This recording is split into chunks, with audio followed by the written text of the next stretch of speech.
ಎಲ್ರಿಗೂ ನಮಸ್ಕಾರ. Welcome to ನಿಮ್ಮ ಮಹೇಶ್ ಕಿಚನ್. ಇವತ್ತಿನ ನಮ್ಮ ರೆಸಿಪಿ ಉತ್ತರ ಕರ್ನಾಟಕ ಶೈಲಿಯ ಶೇಂಗಾ ಚಟ್ನಿ ಪುಡಿ.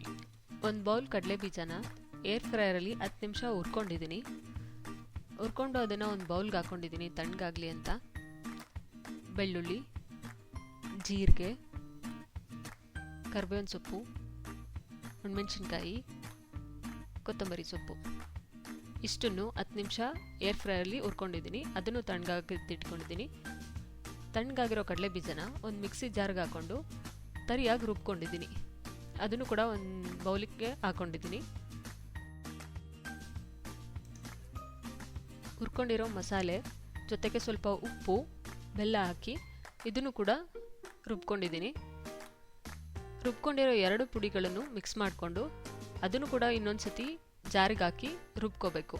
ಯಾಕೆಂದರೆ ಅದೆರಡು ಮಿಕ್ಸ್ ಆಗಬೇಕು, ಅದಕ್ಕೋಸ್ಕರ. ಈಗ ಉತ್ತರ ಕರ್ನಾಟಕ ಶೈಲಿಯ ಶೇಂಗಾ ಚಟ್ನಿ ಪುಡಿ ತಯಾರಾಗಿದೆ. ಈ ವಿಡಿಯೋ ನಿಮಗೆ ಇಷ್ಟ ಆಗಿದ್ರೆ ಲೈಕ್ ಮಾಡಿ, ಶೇರ್ ಮಾಡಿ, ಸಬ್ಸ್ಕ್ರೈಬ್ ಮಾಡಿ. ಧನ್ಯವಾದಗಳು.